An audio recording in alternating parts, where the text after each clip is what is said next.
بسم اللہ الرحمن الرحیم۔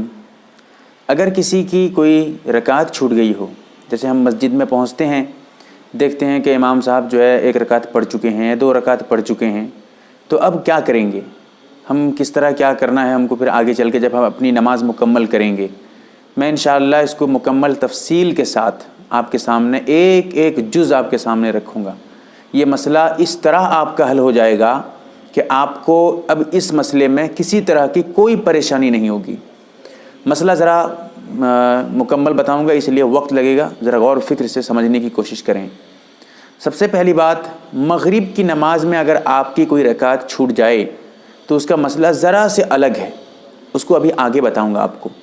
مغرب کی نماز کے علاوہ کسی بھی نماز میں اگر آپ کی کوئی رکعت چھوٹ جاتی ہے، جب آپ اس کو اپنی نماز کو بعد میں امام صاحب کے سلام پھیرنے کے بعد مکمل کریں گے تو اس وقت جو ہے آپ جو کھڑے ہو کے اپنی نماز پڑھیں گے، اس وقت جو قرات کریں گے، قرآن کی تلاوت کریں گے، قرآن پڑھیں گے، ہر جتنی بھی رکعت چھوٹی ہو، ہر ایک کی پہلی دو رکعت میں آپ سورہ فاتحہ بھی پڑھیں گے اور سورہ بھی ملائیں گے۔ اس کے بعد جتنی رکعت ہوگی آپ اس میں صرف اور صرف سورہ فاتحہ پڑھیں گے۔ اب ذرا سمجھیں، میں بالکل واضح کر دوں گا، کسی طرح کا کوئی اشکال باقی نہیں رہے گا انشاءاللہ۔ اب ذرا غور و فکر کریں۔ مثال کے طور پہ آپ کی دو رکعت چھوٹ گئی ہے، اب امام صاحب کے سلام پھیرنے کے بعد آپ دو رکعت مکمل کریں گے، دو رکعت پڑھیں گے۔ وہ جو دو رکعت پڑھیں گے آپ ان دو رکعتوں میں سورہ فاتحہ بھی پڑھیں گے اور سورہ بھی ملائیں گے، ٹھیک ہے؟ اسی طرح اگر آپ کی تین رکعت چھوٹ گئی ہے تو پہلی دو رکعت میں سورہ فاتحہ ملائیں گے، سورہ بھی ملائیں گے، سورہ فاتحہ بھی پڑھیں گے، اور آخر کی جو ایک رکعت ہوگی آپ اس میں صرف سورہ فاتحہ پڑھیں گے۔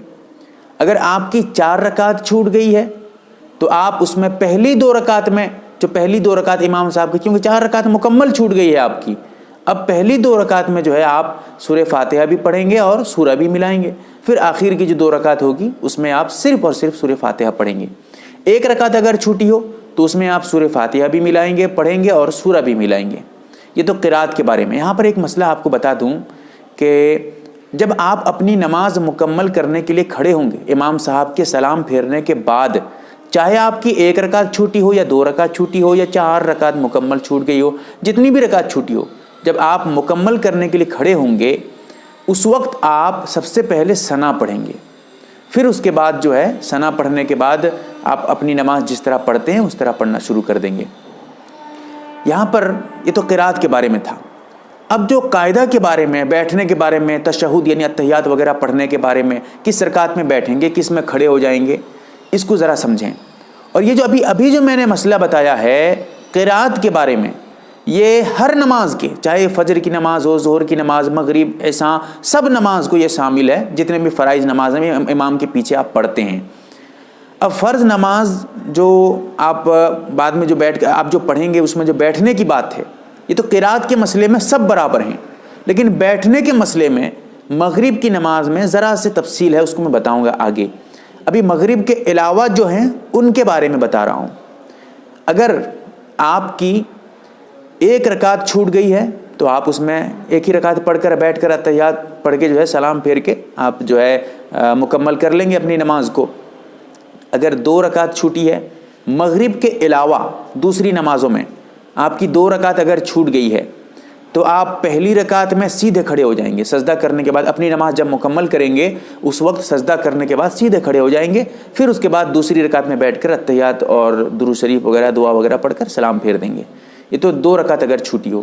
اگر تین رکعت آپ کی چھوٹی ہو تو پھر پہلی رکعت میں آپ امام صاحب کے سلام پھیرنے کے بعد پہلی رکعت میں آپ بیٹھ کر اتحیات پڑھیں گے، صرف اتحیات، آگے کچھ بھی نہیں پڑھیں گے، صرف اتحیات پڑھیں گے اور سیدھے کھڑے ہو جائیں گے۔ پھر اس کے بعد جو ہے اتحیات پڑھنے کے بعد سیدھے کھڑے ہو جائیں گے، ایک رکعت ابھی آپ کی ہو گئی اور بھی دو رکعت ہے یہ ابھی، تو اب جو ہے اس کے بعد پھر آپ سجدہ وغیرہ کریں گے، دوسری رکعت کو جائیں گے، سجدہ کریں گے، اور یہاں پر جو ہے آپ سیدھے کھڑے ہو جائیں گے۔ پہلی رکعت میں اتحیات پڑھ کے کھڑے ہوئے تھے، اس میں اب سیدھے کھڑے ہو جائیں گے۔ پھر اس کے بعد جو ہے آخری رکعت میں، تیسری رکعت میں بیٹھ کر آپ سلام پھیر دیں گے، اتحیات وغیرہ، درود شریف اور دعا وغیرہ پڑھ کر۔ اگر آپ کی 4 رکعت مکمل چھوٹ گئی ہو تو اس صورت میں آپ پہلی رکعت میں سیدھے کھڑے ہو جائیں گے، دوسری رکعت میں اتحیات پڑھ کر کھڑے ہو جائیں گے، تیسری رکعت میں آپ جو ہے سیدھے کھڑے ہو جائیں گے، اور چوتھی رکعت میں اتحیات اور درود شریف دعا وغیرہ پڑھ کر سلام پھیر دیں گے۔ مغرب، یہ تو دوسری نمازوں کے بارے میں۔ مغرب کے بارے میں ذرا سمجھیں۔ مغرب کی نماز میں اگر آپ کی 1 رکعت چھوٹی ہے تو آپ 1 رکعت جو ہے پڑھ کر سلام پھیر دیجیے گا، درود شریف وغیرہ پڑھ کر۔ اگر 2 رکعت آپ کی چھوٹی ہے تو دونوں رکعتوں میں، یعنی آپ کی جو امام صاحب کے سلام پھیرنے کے بعد جو ابھی آپ 2 رکعت پڑھیں گے، دونوں رکعت میں قاعدہ کریں گے، بیٹھیں گے۔ پہلی رکعت میں اتحیات، صرف اتحیات پڑھ کر کھڑے ہو جائیں گے، اور دوسری رکعت میں اتحیات وغیرہ پڑھ کر، درود شریف وغیرہ پڑھ کر، دعا وغیرہ سب کر کے سلام پھیریں گے۔ یہاں پر کچھ حضرات یہ کرتے ہیں کہ اتحیات تو جب مغرب کی نماز میں 2 رکعت چھوٹ جاتی ہے، وہ ایسا کرتے ہیں کہ پہلی رکعت میں کھڑے ہو جاتے ہیں، دوسری رکعت میں بیٹھ کر سلام پھیر دیتے ہیں۔ یہ بھی درست ہے، اس طرح نماز ہو جائے گی، اس طرح کرنے سے نماز میں کوئی خاص خرابی نہیں آئے گی، لیکن بہتر طریقہ یہی ہے کہ دونوں رکعت میں بیٹھیں۔ مغرب میں، مغرب کے علاوہ میں یہ مسئلہ نہیں ہے، مغرب کے علاوہ کا مسئلہ الگ ہے، میں نے بتا دیا مکمل تفصیل سے۔ مغرب میں اگر 2 رکعت چھوٹی ہے تو دونوں میں بیٹھیں گے آپ، ٹھیک ہے؟ اگر کوئی دونوں میں نہیں بیٹھتا ہے، ایک میں بیٹھتا ہے، کھڑا ہو جاتا ہے، دوسری میں بیٹھتا ہے، یہ بھی درست ہے، اس طرح سجدہ سو اس کے لیے ضروری نہیں ہوگا۔ لیکن اگر 3 رکعت آپ کی چھوٹ گئی ہے مغرب میں تو ایسی صورت میں آپ مغرب کی نماز میں پہلی رکعت جب آپ امام صاحب کے بعد سلام پھیرنے کے بعد کھڑے ہوں گے تو اس وقت آپ ایسا کریں گے کہ پہلی رکعت میں سیدھے کھڑے ہو جائیں گے، اور دوسری رکعت میں بیٹھ کر اتحیات پڑھ کر کھڑے ہو جائیں گے، اور تیسری رکعت میں آپ اتحیات اور درود دعا وغیرہ پڑھ کر سلام پھیریں گے۔ یہ میں نے مکمل تفصیل بتا دیا ہے آپ کے سامنے، ہر طرح کے مسائل جو امام صاحب کے ساتھ اگر آپ کی کچھ رکعت رہ گئی ہو، آپ نہ پڑھ پائے ہوں، اس بارے میں ہے، مکمل تفصیل ہے۔ اللہ تعالیٰ سے دعا کریں اللہ تعالیٰ صحیح سمجھ عطا فرمائے۔ اگر آپ مسئلہ دیکھنا چاہیں اس کے بارے میں تو فقہ کی کتابوں میں تفصیلات کے ساتھ لکھے ہیں، فتاوی محمودیہ میں دیکھیں، فتاوی قاسمیہ میں وغیرہ وغیرہ، فتاوی دارالعلوم، سب میں مسئلہ موجود ہے۔ اللہ سے دعا فرمائیں اللہ تعالیٰ ہم تمام کو صحیح سمجھ عطا فرمائے، آمین یا رب العالمین۔ MARB دینی معلومات چینل کو سبسکرائب کریں اور گھنٹی والے نشان کو ضرور دبائیں تاکہ ہماری ہر نئی ویڈیو آپ تک پہنچتی رہے۔ ویڈیو کو لائک اور شیئر ضرور کریں، اور ہماری ہر ویڈیو آپ اپنے چینل میں ڈال سکتے ہیں۔ نیز ہمارے ساتھ واٹس ایپ پر جڑنے کے لیے آپ اپنا نام اور مکمل ایڈریس کے ساتھ ایڈ لکھ کر میرے واٹس ایپ نمبر 8908939343 کو میسج کریں۔